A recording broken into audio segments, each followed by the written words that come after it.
محمد وأنقذنا من ظلمة الجهل والدياجير والحمد لله الذي هدانا بعمله المختار من دعانا إليه بالإذن وقد نادانا لبيك يا من دلنا وحدانا صلى عليك الله صلى الله وسلم وبارك عليه وعلى آله والحمد لله الذي هدانا بعمله المختار من دعانا إليه بالإذن وقد نادانا لبيك يا من دلنا وحدانا اللهم صل وسلم على سيدنا محمد نور الشرع ومدارك الجار وجمعنا في كل أدوار وعلى آله وصحبه أجمعين أما بعد.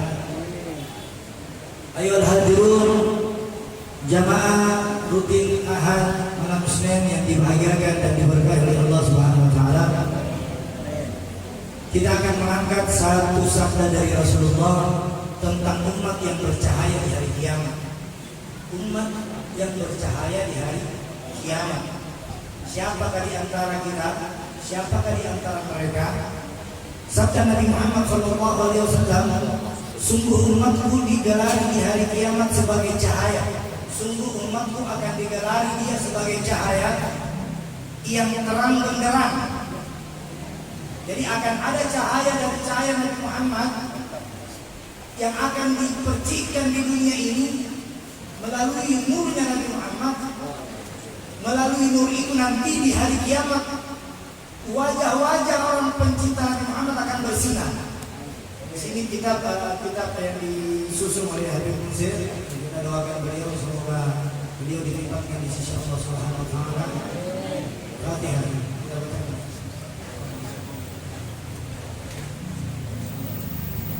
Selanjutnya, barang siapa yang mampu di antara kalian untuk memperluas bagian, siapa yang mampu memberi sinar matanya, siapa yang mampu memberi sinar cahaya di jidatnya, siapa yang mampu memberi sinar di telinganya. Ini perlu kita pahami. Berbeda sinar-sinar yang kita dapatkan dari nur dari Nabi Muhammad SAW. Siapa yang mampu di antara kita memperluas bagian-bagian cahaya di seluruh tubuhnya, maka ketika air menyentuh wajah mereka yang bercahaya, ketika air untuk menyentuh telinganya, maka air itu akan menjadi bekas cahaya yang akan kelak di yaumil akhirat nanti menjadi tanda-tanda bahwa orang ini dulu ketika masih hidup di dunia senantiasa bersalawat kepada baginda kita Nabi Muhammad SAW. Kalau mau dibandingkan cahaya-cahaya yang di atas kepala kita ini tidak sebanding dengan cahaya yang Allah titipkan melalui berkah Nabi Muhammad SAW. Ini coba kita lihat. Lalu, maka setiap kali kalian melaksanakan atau mengerjakan sholat, maka terlebih dahulu kalian jangan membaca basmalah terlebih dahulu, maka bacalah salawat kepada baginda kita Nabi Muhammad SAW. Bagaimana kalian bisa mendapatkan berkah dari basmalah? Bagaimana kalian bisa mendapatkan keutamaan dari basmalah ketika kalian tidak menyebut kekasih Allah yaitu Nabi Muhammad SAW? Allahumma shalli ala sayyidina Muhammad wa baca basmalah agar air yang melekat di tubuh kita ini bagaikan molekul-molekul berlian-berlian yang bersinar bagaikan matahari yang terbit di siang hari. Ini kata Al-Habib dari sabda Nabi Muhammad. Lalu ketika kita menggosok tangan, dikatakan siapakah di antara mereka yang bercahaya di hari kiamat? Dia menggosok tangannya tidak seperti menggosok tangan ketika dia mau makan. Banyak di antara kita tidak memperhatikan menggosok tangan ketika wudu. Di sini diajarkan, di dalam kitab ini diajarkan cara menggosok tangan yang seperti cara Nabi Muhammad kerjakan. Itu jauh-jauh dia gosok begini, kalau dia tarik begini, kalau dia tarik begini, kalau dia jadi caranya seperti itu. Dia gosok 3 kali. Allahumma shalli ala sayyidina Muhammad wa ala ali sayyidina Muhammad. Ini semua cara wudu yang diajarkan oleh Nabi tidak ada salawatnya, semua ada salawat.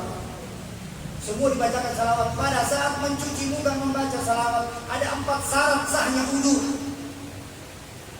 Kalau di dalam kitab Imam Syafi'i ada 6. Dan ada 12 sunnah wudu. Ada 6 yang wajib, ada 12 yang sunnah. Yang 6 itu di mana? Yang wajib. Ketika yang wajib kita bacakan salawat. Air wudu.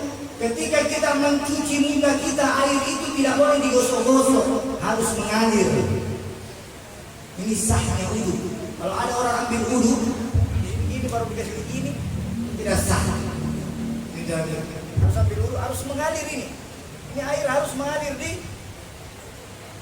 di muka kita. Harus mengalir. Mengalir beda basah, membasahi. Dalam kitab ini beda mengalir, beda membasahi. Kalau membasah berarti cukup basah saja. Tapi kalau mengalir itu. Pada saat menggosok juga baca salawat Nabi Allahumma sholli ala sayyidina Muhammad wa ala sayyidina Muhammad. Ketika mencuci tangan baca lagi salawat. Ketika mencuci kepala baca lagi salawat. Ketika mencuci kaki baca lagi salawat. 4 syarat wudu ini harus ada salawatnya. Harus ada salawat. Yang wajib 4. Muka, kepala, tangan, dan kaki. Semua ini sunnah. Cuci telinga itu sunnah. Membaca basmalah dalam wudu sunnah. Menghadap kiblat sunnah. Semua sunnah. 12 hukum sunnah dalam wudu. Dan hanya 6 syarat sahnya wudu. Yang pertama apa? Berniat.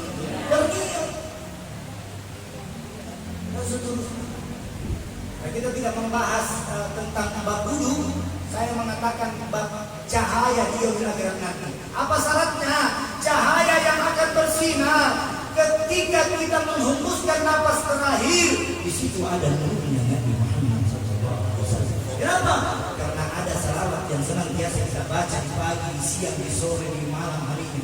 Dikala berdiri membaca salawat, dikala duduk dia membaca salawat, dikala berbaring dia membaca salawat, dikala di kantor dia membaca salawat, di atas motor membaca salawat, di mobil membaca salawat, turun di mobil membaca salawat, semua aktivitasnya membaca salawat.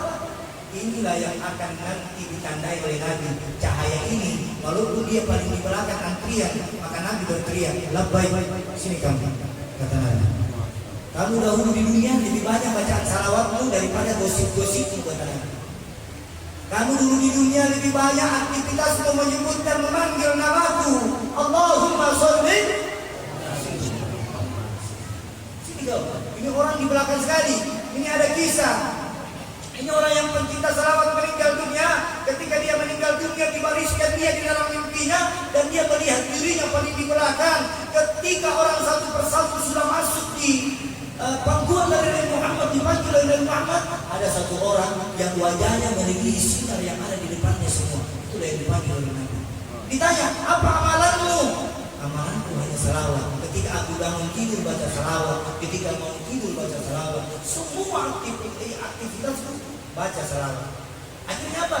Cahaya yang tersembunyi di dunia ini tidak ada yang tersembunyi di akhirat. Kalau kita baca salawat 100 kali, 1000 kali, 1.000.000 kali, mungkin cahaya manusia, cahaya yang dimaksud di dalam kitab ini tidak kelihatan oleh manusia-manusia yang gelap. Manusia-manusia yang gelap tidak akan melihat cahaya di dunia. Tapi kalau di yaumil akhirat nanti, semua akan melihat cahaya melalui cahaya baginda kita Muhammad SAW. Semoga cahaya muka kita semua bersinar di dunia dan bersinar di akhirat. Bersinar akhlak kita, bersinar perilaku kita, bersinar semua amal ibadah kita. Hanya kepada Allah lah kita menyembah dan tidak ada sekutu baginya. Mari kita selalu berharap semoga kita semua yang hadir senantiasa di dunia duduk di taman-taman surganya Allah, duduk di taman-taman indahnya Allah. Ketika Allah bertanya kepada malaikatnya, apa yang paling terindah di dunia ya Allah? Malaikat bertanya kepada Allah, maka Allah menjawab, wahai malaikatku, tempat yang paling terindah di dunia bukan hotel yang berbintang 5, bukan mall yang bagus-bagusnya, bukan rumah yang berlapiskan lantainya emas, bukan apa-apa hartamu, tapi tempat yang paling indah wahai malaikatku di dunia, tempat di mana itu disebut nama Nabi Muhammad SAW. Baik. Tempat di mana kita bertahlil, bertahmid, berzikir, tempat di mana kita bermunajat, tempat di mana kita bermuhasabah, tempat di mana kita sujud, tempat di mana kita mengangkat tangan, ya